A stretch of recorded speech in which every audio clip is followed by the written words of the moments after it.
Hello, everybody, and welcome into Junk Journaling with Emily, where I take you along as I learn to junk journal. And we are just going to jump in here and continue on from last week's video. And if you missed that video, I will go ahead and link that in the description for you guys. So we are going to continue on with part 4 here of our junk journal. Now in the last video, you saw me create these little tags out of playing cards, and I'm coming in with a second tag just to add into our journal here. And I'm using a different decorating process of layering up tags.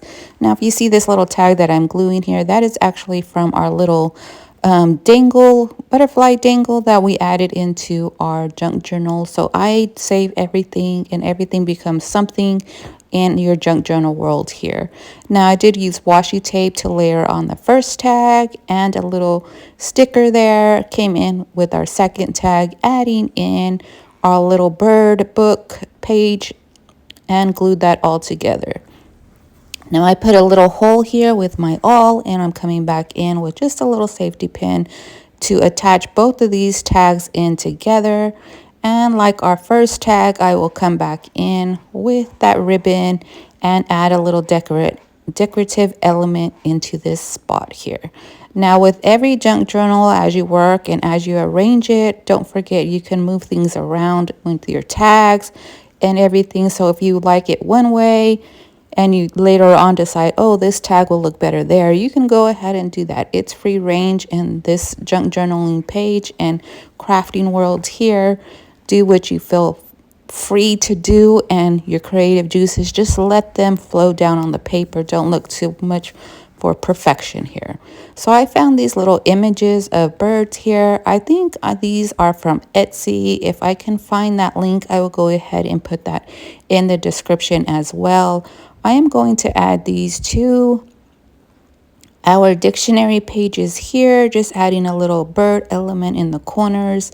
Now these pages are very thin, so instead of having them rip and do what they're going to do as people use them, I decided to reinforce them with some lined paper, which gives you a nice backing to write on, and it's already lined. And I got this lined paper just from a scrap notebook I have. You know how you have all those scrap notebooks laying around, and you know you didn't finish all of them all the way to the end of all the pages. So those are the pages that I pulled out of all my notebooks and use them into my junk journaling here. Now once again, the glue that I'm using is FabTat glue, and I get that off Amazon. You can also find it, I believe, at Michael's. I know I tried to look for it at Hobby Lobby, but I did not find it there. So I'm also coming in and rounding off the corners with my little corner doohickey here, and repeating the process for our second page of our dictionary pages here. Now I think I like that, and that reinforces my pages here, coming in and adding some extra glue along the seams. And then I'm coming in with a little bit of a cardstock piece and my circle puncher here. I am going to fold those in half and add little tabs to the top here. And I also come in with some decorative washi tape just to add a little bit of a different element to that. And I just kind of place my washi tape on top and trim and fold over the edges here. Now, as I work on this, I just go and do what I feel and make things up as I go. I am not a professional journaler. I probably made 3 journals so far, and that was on when I was making them for the other channel. But like I said, I want to keep that channel just my DIY projects, and then this one coming in with my junk journal element here, just so that I could keep those two separated. And my other page kind of got confused on what it was offering, so my followings went down and my views went down. So instead of competing like that, I went ahead and created this channel for all my junk journal lovers. So we're going to go ahead and come back in with that washi tape, adding a little bit more element here and a layered look to this page next to it. And once again, you guys, I'm making this up as I'm going, and I'm hoping that in this process of watching me and watching how things are not so perfect, that you guys have an easier time and a freer time of creating your own junk journals. I'm coming back in with that line paper and layering up on the back. And I just keep repeating the process of layering here, you guys. So I'm just going to put a little bit of music on and come back in to talk later.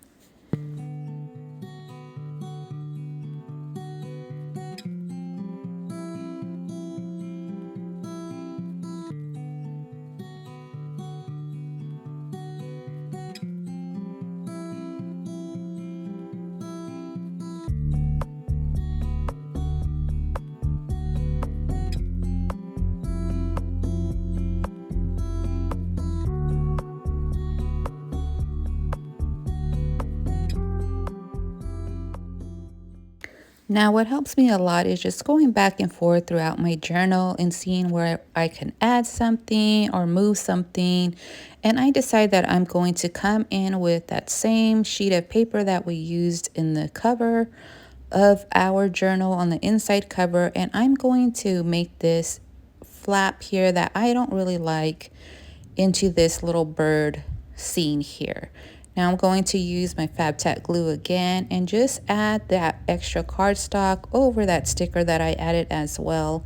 And then for the back, I went ahead and folded it and made a little like tuck spot here as well, just so that I have another piece where I can add like little tags or somebody can add something there.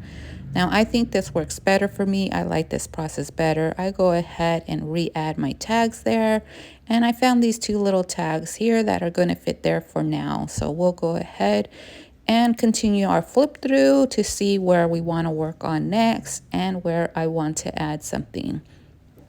Now, this is just the process it's going to take, going back and forth, and repeating some of the steps. And I decide to go ahead and add in some more elements here of pages, music sheets. Now, if you have this thought out process and you're one of those people who work like that, you can probably put all these pages in as such and sew them all in. I am not one of those people, so I come in and just work the process this way. Go ahead and adding some extra line paper so that you have the ability here to write on the inside of this little folds. And once again, adding that glue to the backing and rounding out those edges for a prettier look.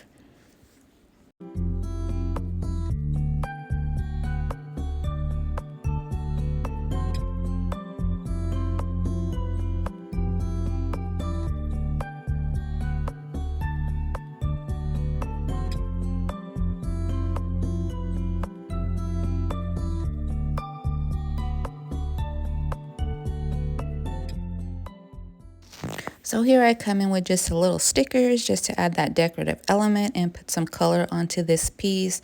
And a lot of these stickers I do get off of Temu or Temu, however you want to pronounce that. And if you want to go search through there, I wish you luck because you're going to fall down the rabbit hole and want to order so much as well. But I order a lot from Temu. I go ahead and decide to put those tags into that other little flap we created. I'll go back and show you that one because I didn't quite show you that process there. Now for the distress ink, this is a Tim Holtz distress ink brand in Vintage Photo. And I am just going to come in and just add all the age to the piece, as well as come in with some ILD stamps and this catalog here. And it comes with 2 layers of stamps. So you have different stamps to choose from and different styles here on this one pack. And here I am seasoning the stamps again, and we're just going to layer and stamp and layer this process and just make one plain page into one beautiful junk journal lean page that matches and goes with our journal here. Now birds are the theme, so we're going to come in and layer up some bird stamps, and I come in with that same Distress Vintage Photo ink as well as my archival ink in the color black, and I just layer those 2 colors throughout the process here and layering up my stamps.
So what are you guys thinking of the stamping so far? Is this something that you like to do, or do you like to just use different pages, or what is your style here?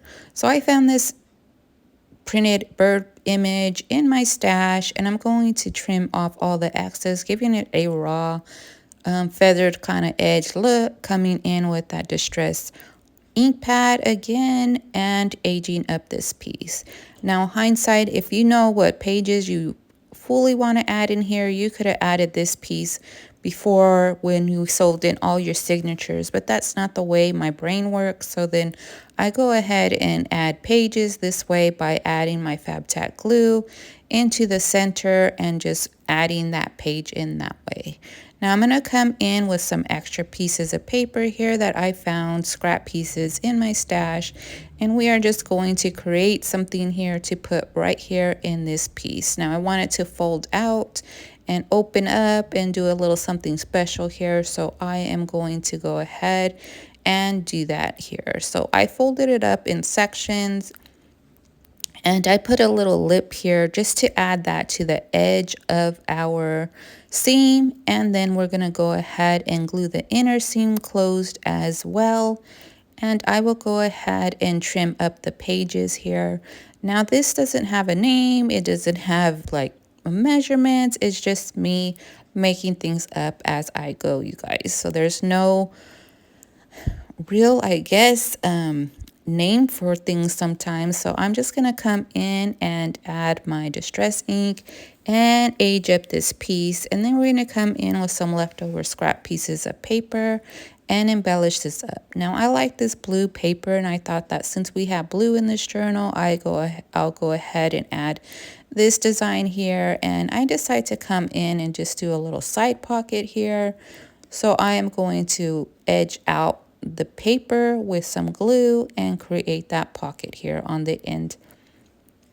And to add something in the center, I am going to come in with the rest of some scrap papers here on the side, and I'm going to make a little fold out tag that fits right into that little pocket there. We are once again going to embellish that with some stamping and some distress ink and continue on the process of adding to our junk journal.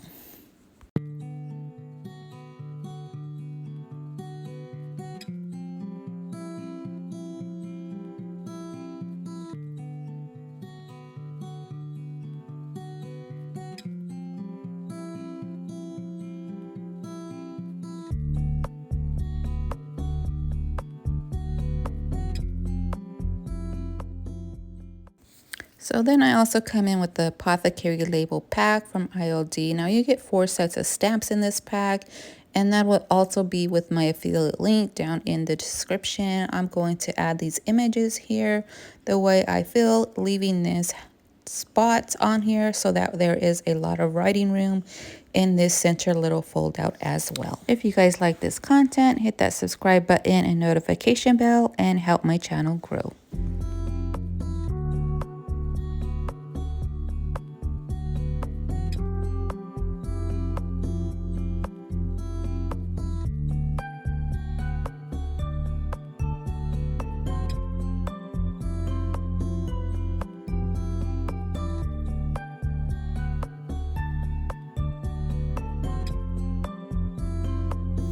Now on this section, I was trying to make a tag for the center pocket that we have with birds, and I am just making lines here just with a ruler and a regular pen and aging up all those edges. I decided to go a little bit more further with this piece and add some envelopes and layer up some pages, making it a little fold out and a little folio to add into our journal. So first I start out by just adding the glue and folding in our journal and gluing that extra cardstock lined paper onto our flap of our envelope. And then I want to make pockets, so I'm going to come in with this decorative blue piece of paper, go ahead and glue around all the edges and form a pocket that's going to open up at the top of this piece. Here is where I am trimming, making sure that I don't cut into the envelope here. I come in with my little rounder and I make a little opening there as well for our pocket. Now, I missed a step here as far as the pocket is concerned because I wanted to have a dual pocket on the other side, and I needed to go ahead and add a piece of paper there. But for now, I'm just going to go add our second piece of paper covering the other side of our envelope, creating that pocket. Now, one opens at the top, one opens at the side, and this is where I open this side pocket and both envelopes are meeting up into the same pocket, and that's not what I want. So I go ahead and add an extra piece of paper down into this section here, covering up the backing of our envelope and making sure that I'm in front of the envelope flap that's in there. And I go ahead and cut a piece of paper to fit into that section, making sure that I'm gluing the bottom around the sides so that the backing of the first envelope that's opening on the top does have that envelope there. So I go ahead and seal up the top, and then I go ahead and make a little groove for our side pocket there. Now I will do this again later on and show you the proper way of how to complete this. It's just, once again, you guys, I'm kind of see things and I try to recreate them, or I create things up on my own. So that's how these things happen. And for our back section, I'm coming in with just another piece of paper I found in my stash. And this just has a printout on it, and it is a coffee dyed page that I created a while ago. I'm going ahead and match the seams here, trim off the excess of the paper. Now, I thought this piece was going to go into that envelope that we made with the birds, but it did not fit the way that I wanted to. So I come in and decide to put it in a different section. But first, we are going to go ahead and add our aging process to our pages and distress those up. See, it didn't quite fit there, so I go ahead and look for a different section to add this piece to. And I believe I'm going to add it here to this white spot. So once again, I come back in with my distressing ink and distress all around the edges of this page, giving it an aged, weathered look. And then I'll go ahead and come in with my FabTac glue, glue the whole of the back page, and place that into this section here. Now you can open it and flip it. You have a pocket on the top, a pocket on the side. I go ahead and add a little embellishment. So down the line, we're going to make pockets for those or tags for those. So I think this is where we're going to stop. Thank you all for watching, and I'll see you on the next one.